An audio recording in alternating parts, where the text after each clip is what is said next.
I'm David Hunt.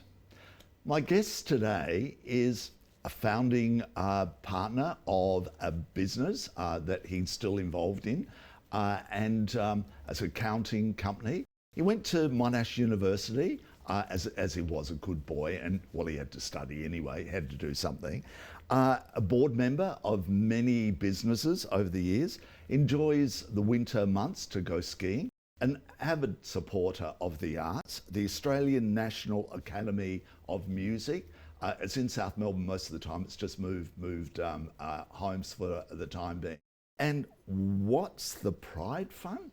Mark, hello, how are you? Hello, David. Welcome to Bent TV. Now, tell us, growing up, where are you from? A Melbourne boy?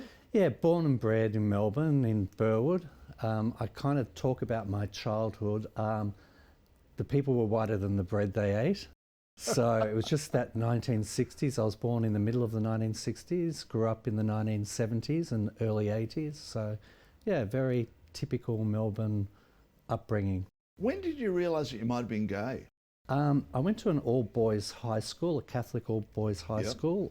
The sports for me were around swimming. You had to do a sport in a Catholic boys' school, otherwise you weren't noticed or that. So I did swimming. And in the change rooms, in the lockers when I was 12 or 13, I thought, oh, that's interesting. But funnily enough, I had a very, very strict Catholic upbringing. Oh, okay. And so the idea of actually having sex with someone just was completely taboo. I could only have sex with someone if I was married.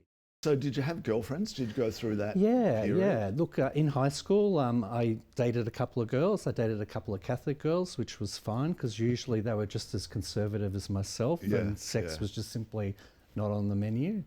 And then I dated a girl from Church of England school, and we dated for about 6 months. And then one day I got this note and it said, we're breaking up. And it turns out, because I wouldn't have sex with her, she broke up with me. And it wasn't because I was gay. You know, your hormones when you're 16 and 17, it was because of the religious upbringing and fearing that I'd go to hell, because that's what the priest used to tell you. All right, so you went off to Monash University. Why accountancy? What drew you, you know, like obviously good with facts and figures? Yeah, look, my father's an immigrant from Europe. He escaped communism from former Yugoslavia. Still alive? My father is alive. He's in a nursing home now. Right. Has he carried that through life? Because I could imagine the communist country. The story of my father is very interesting. He was born in the Kingdom of Yugoslavia, so before the Second World War. And then during the Second World War, his father was not persecuted, but had to escape into Austria, and he lived the Second World War in Austria. But somehow or other, he must have come back to visit, because my grandmother had 10 children in that period. Right, whoa. So, being a good Catholic family. Yeah. The communists took over. They weren't that nice to our family, and my father thought that the West was better.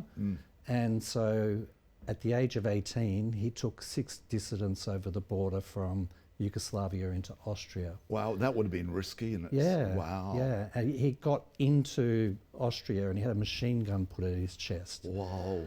And because my family had lived in the Austro-Hungarian Empire for 800 years, he spoke perfectly fluent Austrian German. Right. And so he explained where he was and who these people behind him were. And he saved 6 people's lives. Fantastic. At 18 years old. Wow, that's amazing. So obviously you came to Australia and met your mother here? Yeah, Mum grew up in Fitzroy. That's why I'm a Brisbane Lions supporter. Oh, okay. Even now. So yeah, Mum grew up in North Fitzroy, actually, not Fitzroy, because my grandmother used to say North Fitzroy is the posh Fitzroy. So, she met my dad at a town hall dance in the early 60s. Dad, being the European gentleman that he was, he had beautiful clothes, he had his hair well done, And not like the yobbos here. Yeah, so when Mum started dating Dad, all her girlfriends were so jealous because he was such a handsome and suave man. Yeah. They got married and had me about a year later. Right. So I was asking the question, why accountancy? Because of my father's background being a refugee, education was always important in our family. And my father came to Australia with a trade, but he ended up being a trade teacher. And in fact, he got some qualifications, and he also did furniture design, teaching furniture design and cabinet making. Yep. So in our family, you know, to progress and to get education was very important. And in qualifying to go to university, on my mother's side, in her family, I was the first in generations to go to university. Yeah, so. Yeah. Well, it wasn't the done thing. And like now it's pretty much the norm. Maybe 10% of students went to university in those days. And the government paid for it in those days. Right, In the 80s, they were still paying for it after Whitlam changed the rules in the 70s. I was interested in business. I was good at numbers. And I just guess I fell into it. So here you are at university, you know, the radical university student, as you're supposed to be. Back in that era, boy, it's changed a lot these days. Yeah. Were you looking at who you are a lot more closely, as a gay man? Because of the time, I started university as a 17-year-old. So I was very young. People don't start university at 17 nowadays. No. So the first year and a half, I was trying to fit in, work out how university works. I was having a lot of fun because there was a lot of people my age. And you just meet people from all different backgrounds. At school, it's, you know, only Catholic boys were my... And you've gone through your whole like school life with them, so you know them all from year to year. Well, these are all brand new people, aren't they? Yeah. And you've got to fend for yourself at university. You're not being told what to do like you are at school. Yeah. And in those days, you had to go to the university campus. You had to go and attend lectures because there was no taping. There was no filming of lectures. You had to do tutorials, and they were very strict as well. They would have been, So I spent my first year with my head down. So I didn't quite get into economics from high school, and I put that partly down to my age. I qualified to go to Monash, and I qualified to get into arts. So I did some arts, economics, and math subject. And in my first year, I actually got distinctions and high distinctions. I really excelled. And I think that's probably when my brain was maturing enough to do that. If I had have done year 12 a year later, I may not have done the year of arts. So then I was granted permission to transfer faculty, quite encouraged to actually. And by this stage, still very Catholic, still living at home, and still at this stage, 18-year-old virgin. So, I mean, I had girlfriends, had boyfriends, not boyfriends, I had girlfriends. I had an attraction for men. And so, anyway, and this quite conservative Catholic mind thought. Yep. I was studying, and I was quite interested in history as well. So one of the subjects I did in second year was a history subject. And I'm in a tutorial, and this tutorial was taken by the professor, which is unusual. But I'm in this tutorial, and the professor turns to me and he says, I say something about some sort of political event, and I give a quite conservative view on that. And this professor pulls me up and says, "Mark, have a look at yourself." And he said, "Don't you see who you are?" Whoa. And so it was kind of like this. And then shortly after that, I kind of worked out that maybe I shouldn't be a conservative Catholic, and maybe I should experiment with my sexuality. How interesting. Yeah. How fantastic as well. Yeah. So on my 19th birthday, I managed to meet someone, and there we go. And was it through a university, or is it in a bar or something? No, I actually tracked down some bars. Right. by this stage, my grandfather was living in South Yarra, Yep.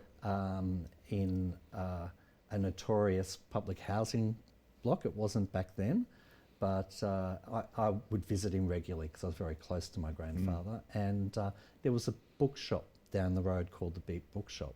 So it's still there today. Right. But yeah, I walked in there and picked up a newspaper and kind of hid it. Yeah. And worked out and went out.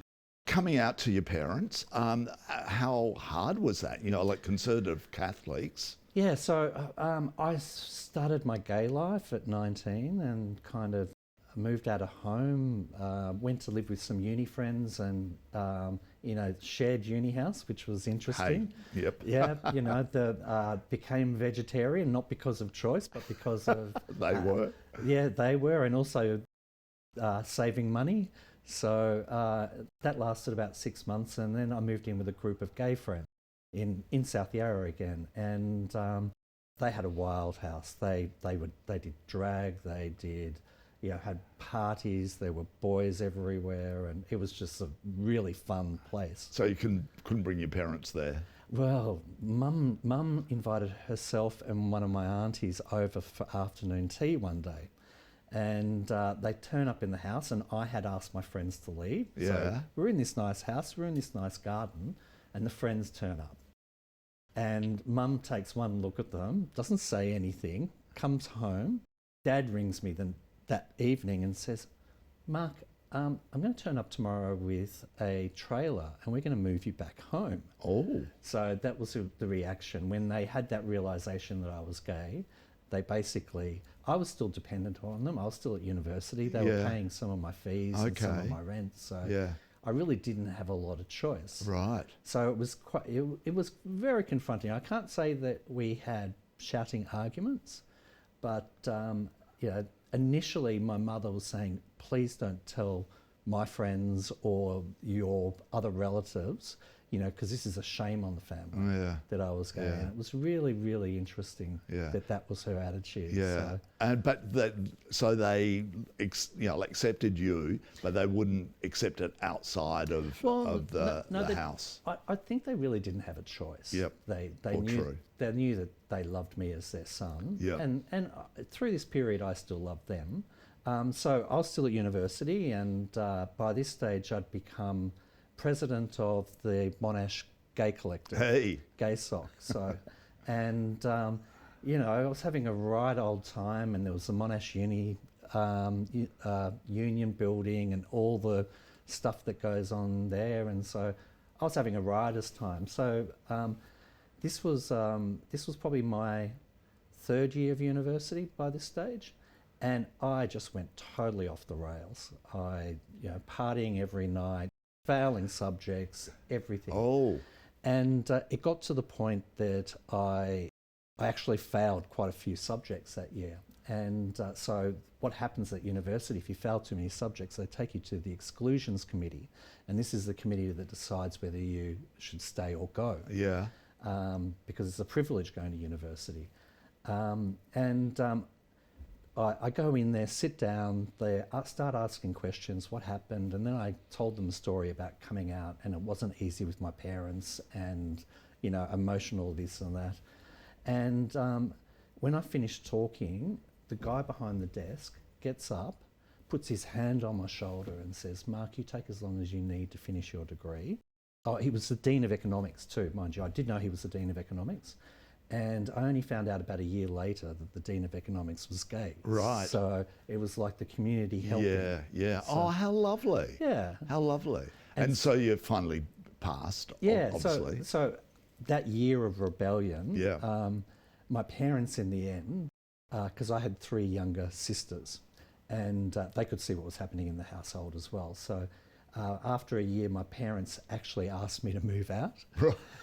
They gave me the money. They said we'd support you as before. We'll support you, but they wanted me out of the house. Yeah, right. So I moved back into the house in South Yarra with the notorious people, and got on with my life. Yeah, so. Fantastic. You finish your degree, and you start an accounting business. Yeah. So when I finished my degree, Keating was having the recession that we had to have, so there wasn't a lot of jobs out there, and I was applying for jobs. Because of the year I failed, I was a year behind some of my friends in economics. I've got an economics degree, majoring in accounting. So, and most of them went to, back then, the big 6 accounting firms.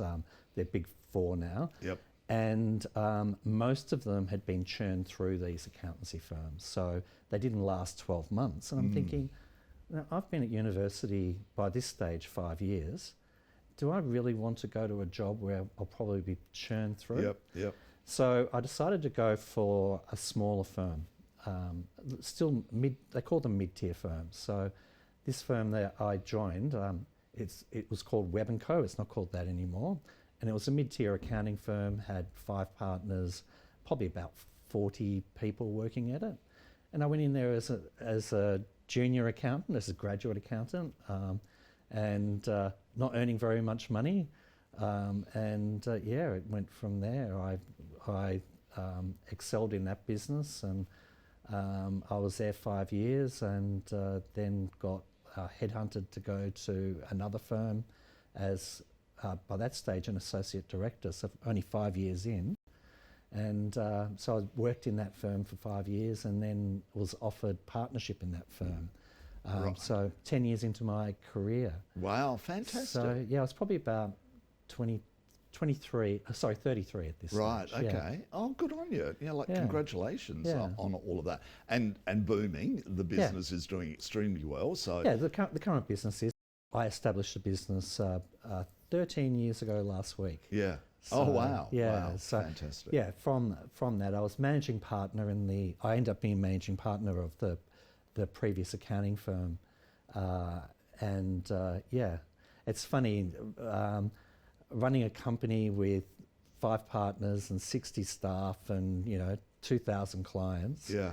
Sometimes it's not fun. Yeah. And hard work. Yeah, it is hard work, and Yeah. I was getting burnt out. So that's when I decided to set up my own business. Yeah, good on you. Here you are, you're married. What's your husband's name? Daniel. Daniel. Yeah. I know Daniel. How long did you know him before? Because I've known the two of you now for probably 12 or 13 years. Yeah, it's a long time. It's a very long time we've known Through each mutual other. friends. Yeah, through mutual friends, yeah. And, so I met Daniel 24 years ago. Okay. We met at a party. There used to be a nightclub owner in Melbourne, Spiro Kondos, and he reopened the Market Hotel. So it was a Market Hotel when I first came out, then it became Checkpoint Charlie's. That's right. I used to go to Checkpoint Charlie's all the time. Yeah, I think it had another name again, and then Yeah. he relaunched. Right. He made a lot of money out of software, and he lost a lot of money in gay businesses. But he had an opening party, and I was invited by Miss Paris. I don't know if you know Miss Paris. Yeah. So I was running in that crew in those days, and Daniel was invited by someone to this party, and it was a kind of costume party, and I was in my early 30s, so I had blue lycra hologram pants on and a blue vest, and that was it. And I was running around at this party, and this guy walks up to me and he said I had the best ass at this party. And I took offence at that. Oh. I didn't take offence. I took homage at that. And I thought, okay. So I grabbed his hand and I dragged him around to all the people I knew at this party and said, guess what this guy just said to me? and he's kind of going, well, if you don't like it, why are you still holding my hand? So we ended up jumping into my Ford. Oh, no, it wasn't Ford. It was a white Peugeot convertible. There was myself in the front seat, Miss Paris, Miss Rita sitting next to Daniel and me with the roof off, and we drive from this party and we go to Dome. We get a park right out the front, the rope opens, we're let in, given drink cards on the way in. Yeah. And Daniel's going, who are these people? He'd never seen anything like this. So anyway, that was 24 years ago. Wow. And we're still together today. We were actually able to get married 4 years ago. Yes, well, I know the person that was your celebrant at Sue, who's my co-host on the Friday night show on Joy. Now, let's talk about the Australian National Academy of Music. What is it? Just briefly, tell our viewers.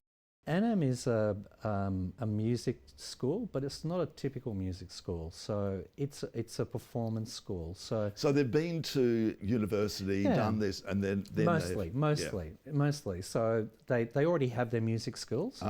They do some technique training. But most of them already have a degree, or maybe they've deferred their degree to go. There have been some prodigies that have left high school and gone straight into ANAM. But they generally encourage them also to do maybe part-time university or university afterwards. In Australia, for sports, we're a big sports country in Australia. They have the Institute of Sports in Canberra. I describe ANAM as the Institute of Performance Music in Australia. Brilliant. So it's on par with, say, the Juilliard in New York. So it's the only one in Australia? So there's probably three. There's only 3 or 4 of these schools in the world. Wow. And it's here in Melbourne? Yeah, so it's currently funded for Australian and New Zealand students. So we do have a cohort of, or the school has a cohort of musicians from New Zealand. I was introduced by someone, I think you know, Stuart Colmorgan, said, why don't you come and have a look at this one day, Mark? And I'd never really had I knew about classical music and I listened to a little bit, but I hadn't really been involved. But and as I said, my family background, and Daniel's family background too, his father was a professor at Monash. Our family backgrounds have teaching involved in. My mother worked in a school as well. And the idea of putting music in a school together, or a learning institution together, just was really appealing. And I went to a couple of concerts and were just blown away by the music. And so you're now involved in trying to get fundraising for them. Which and again, congratulations on that. I just want to now jump over as well to the Pride Fund. Tell us about that, because that's something quite new, isn't it? So the Pride Fund's a LGBTQI charity. All our focus for raising funds is for those causes. We don't run any charity work ourselves or direct community work. We fund other people to do that. And it was set up originally to raise the initial capital of the Pride Centre in St Kilda. So, and it raised $2 million for that. Generously, governments and councils gave other monies, and there's still debt on that building in St Kilda. Of course there would be, but that charity's been running since when that project started. Once the project was underway, the Pride Centre themselves also registered for charity as well, but theirs was a government regulated one, or a government mandated one, with an expiry date as well. So for a couple of years, the Pride Fund stood back, having raised the initial capital, still having all the contacts, and still having, it was still in existence, still registered. Once the Pride Centre was finished, they were doing a lot of fundraising, but they weren't really able to do big projects. I don't know if you've ever tried to build a house, or you know anyone that's builds. Building the Pride Centre, they had their budget, they had everything, and then they had cost blowouts, like it always happens. So things were left out. So the Pride Fund then stepped in and raised the funds to fit out the theatre, for example, the curtains, the chairs, the carpet, everything. And which is being used so much now at the Pride Centre. The bar there, which happened later. So, and now we're raising funds for the pavilion to make the roof an all-weather, the roof space, which is beautiful. You've been. The views are spectacular, and it's, you know, because I live around the corner, I take people up there on little tours when I shouldn't be there, but you know, they all know that I do it. And everyone's blown away with the roof. But I've been up there in the middle of summer and it's stinking hot. And in the middle of winter when it's raining. So you're putting a roof. We're putting a pavilion, so it won't cover the whole thing, but it will mean that we'll be able to do year-round catering. In summer, when it's really hot, There is some shelter up there, but there's not a lot of shelter up there. No. And it's funny because when it's a hot day, there's the odd umbrella, but then everyone's around the outskirts, so therefore it doesn't look as if anyone's there. Yeah. So this is a great thing, great. Yeah. And is it over where the bar is? Towards the front of the building. Right, okay, and which has then got the views of the city as well. Yeah. Magnificent views of the city. Yeah, and are you enjoying that role? Yeah, it's very different. So being on a formal board is quite unusual because there's a lot of formal things we have to do. Being on a board of a private company, which I'm on boards of a lot of private companies, we just get in and we just do what we need to do. There's not a lot of formality. We often don't take minutes and all that sort of stuff. So, but yeah, I've got to meet a whole lot of really interesting people, which is great. Yeah. Congratulations on your career, Yala, and your business. You're helping the arts and you're helping the Pride Centre. Now what's happening around the world with the LGBTI plus community, it's becoming a bit scary universally. Yeah. So that's why it's important that the Pride Centre keeps on developing along the way. So thank you so much for what you're doing there as well. Yeah, thank you. So Mark, thanks so much for chatting with us today. Yeah. I've been chatting with Mark Debeljak. Thank you for what you've done for our community. You've done a wonderful job. Thank you. You've been watching Bent TV, well, my little section of Bent TV. I'm David Hunt and I'll be back again real soon. See ya.